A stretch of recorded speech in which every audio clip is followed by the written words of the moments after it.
Judulnya Art of Leadership, ditulis oleh Salsabila dan diterbitkan oleh Sekklik Media. Pemimpin bukan hanya mereka yang mendapat jabatan atau posisi. Mereka hanya pimpinan, bukan pemimpin. Kepemimpinan tidak mempunyai kitab, tidak ada juga ilmu yang pakem untuknya. Memang seharusnya Anda mengenali mereka, tidak hanya saja mereka mengenali Anda. Ini bicara tidak hanya tentang pemimpinnya, tapi ini juga bicara tentang pengikut-pengikutnya.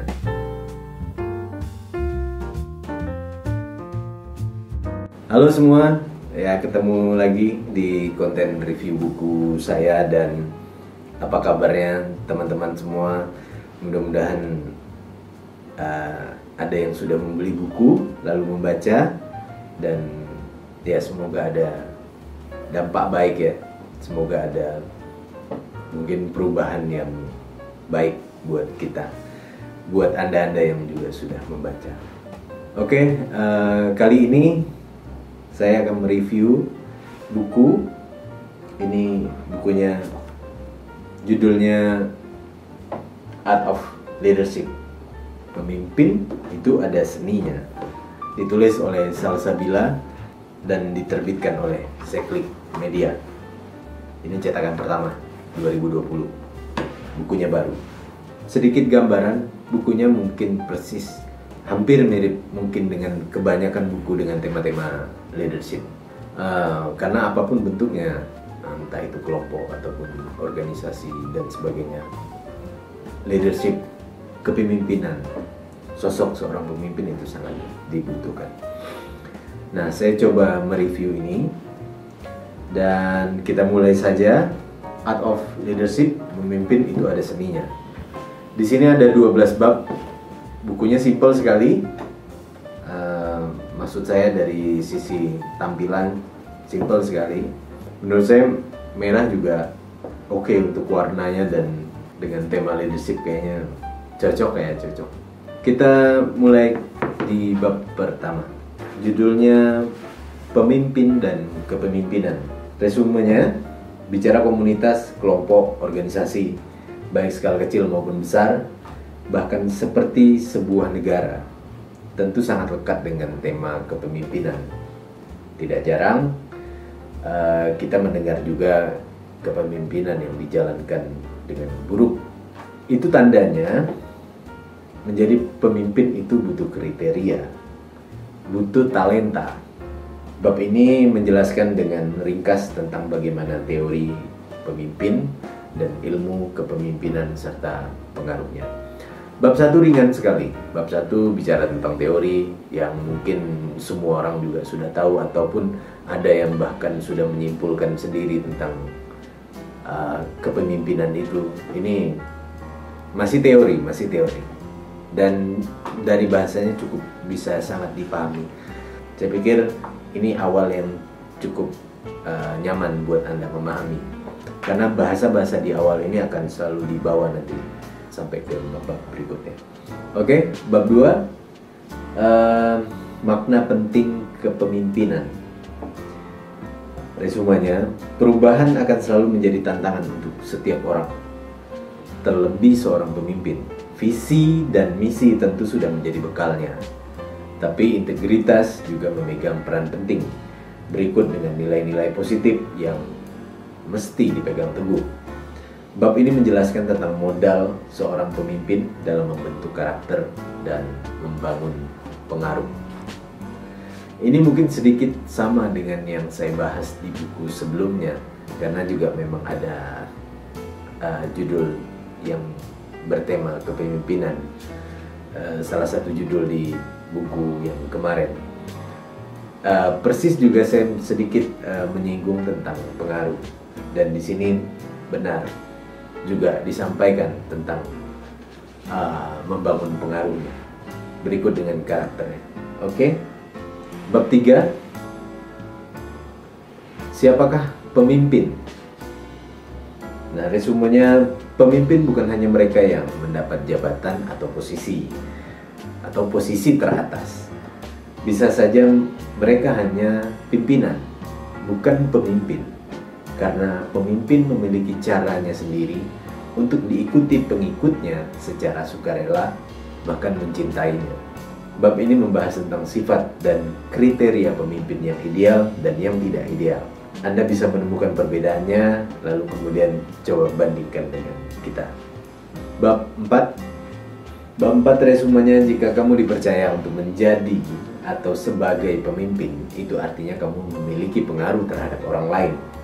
Dan saat yang bersamaan, kamu juga harus siap dengan tugas seorang pemimpin. Bab ini membagi fungsi dan strategi seorang pemimpin dalam upaya mencapai tujuan bersama. Ini tugas selanjutnya ketika mendapat amanah memimpin baik sebuah kelompok ataupun organisasi. Tapi bisa jadi Anda diakui hanya sebagai pimpinan. Nah, tapi kemudian menjadi seorang pemimpin yang benar-benar memimpin kawanannya, Anda harus membangun pengaruh dan Anda harus mempunyai strategi dan mengerti tentang fungsi, karena tujuan bersama itu akan Anda capai. Bab 5. Tujuan kepemimpinan. Sempurnanya seorang pemimpin jika sifat kepemimpinan juga melekat di dirinya dan dapat ia terapkan bersama pengikutnya. Tugas membangun dan mencapai tujuan bukan hanya tugas sendiri seorang pemimpin. Ia harus bersama pengikutnya, mengenal pengikutnya, membaginya, dan mendelegasikan serta mengoptimalkan sumber daya yang ada dalam kepemimpinan. Bab ini memberikan gambaran tugas pemimpin selanjutnya dalam mempertahankan kepercayaan atas kepemimpinan. Bab 6 judulnya syarat-syarat pemimpin. Resumenya, dunia berubah sangat cepat. Seorang pemimpin tentu harus memahami perubahan yang ada, baik yang terjadi di dalam pengikutnya maupun perkembangan di luar, agar dapat mengimbangi perubahan itu sendiri. Bab ini memberikan tambahan untuk para calon pemimpin masa depan, beserta keunikannya yang harus dimiliki. Oke, bab 7, judulnya kemampuan dalam memimpin. Resumenya, pengetahuan, pengalaman, ujian, dan kecerdasan dapat dimiliki setiap orang. Tapi yang diakui sebagai pemimpin adalah mereka yang juga menggali, belajar tentang dirinya sendiri, mengenal dirinya sendiri, lalu mencukupi dirinya dengan kemampuan lainnya dan nilai-nilai kebaikan agar menjadi pemimpin yang paripurna. Bab ini tambahannya luar biasa, harus Anda baca. Bab 8, gaya kepemimpinan. Kepemimpinan tidak mempunyai kitab, tidak ada juga ilmu yang pakem untuknya. Seninya sangat sulit dijelaskan. Itu berangkat dari jiwa. Bab ini mengulik tentang gaya-gaya kepemimpinan yang ada, baik kekurangan dan kelebihannya. Ini harus Anda baca juga karena kriteria dan gaya-gayanya luar biasa, sangat detail dan berikut dengan kekurangannya. Itu penting. Bab 9, praktek memimpin. Memimpin diri sendiri adalah dasar dari segala bentuk kepemimpinan. Mengembangkan potensi kepemimpinan kadang menemukan kendala, dan yang selalu ditemukan adalah yang berkaitan dengan krisis keberanian dan pengelolaan dalam hal prioritas. Bab ini mencoba menjelaskan dengan Anda bagaimana Anda memulai praktek memimpin dari mulai diri sendiri, kemudian menerapkan lingkungan, kemudian membangun pengaruh dengan sekitar. Bab 10, cara memimpin. Banyak tantangan dan ujian yang bisa saja membuat Anda kehilangan kendali atau salah mengambil keputusan, sehingga Anda justru semakin menjauh dari tujuan. Maka strategi dan taktik yang akan membantu Anda. Sebagai pemimpin, Anda memerlukan itu. Baik kelompok, organisasi, atau apapun itu sampai ke perusahaan, strategi dan taktik penting untuk membantu Anda tetap on the track dalam memimpin. Bab ini dikupas. Bab 11, cara mengelola para pengikut. Siapa yang Anda hadapi, seperti apa situasinya, komunikasi apa yang tepat, tentu itu sangat menentukan untuk keberlangsungan kepemimpinan Anda. Bab ini mengulas sedikit tapi penting tentang mengelola para pengikut. Bab 12, bagaimana para pengikut menilai Anda. Resumenya, mengelola kelompok ataupun organisasi adalah sebuah seni. Menjadi pemimpin bukan lagi sebuah tanggung jawab, tapi juga keterampilan mengelola banyak orang dengan berbagai kepribadian, latar belakang, atau mungkin ambisi yang berbeda. Di bab ini cukup membantu Anda untuk mengenal pengikut-pengikut Anda, dan memang seharusnya Anda mengenali mereka. Tidak hanya saja mereka mengenali Anda sebagai pemimpin, tapi ya bisa jadi satu persatu orang-orang yang Anda pimpin, agar Anda tahu bagaimana mengelola mereka.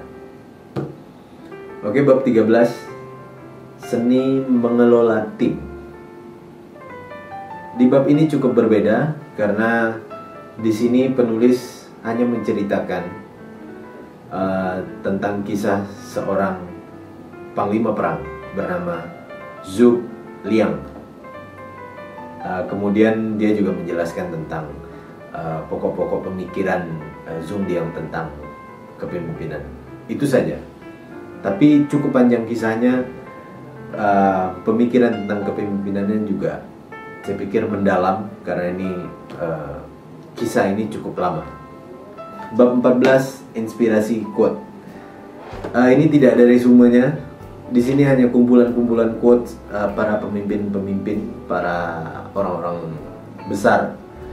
Quote-quote-nya bagus. Anda mesti membacanya. Saya pikir ini penting untuk bekal dan biar tambah semangat.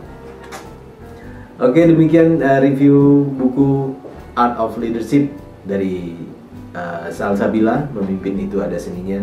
Saya pikir Anda penting untuk memilikinya karena ini bicara tidak hanya tentang pemimpinnya atau sifat kepemimpinan, tapi ini juga bicara tentang pengikut-pengikutnya. Terima kasih, mudah-mudahan ada kebaikan di dalamnya.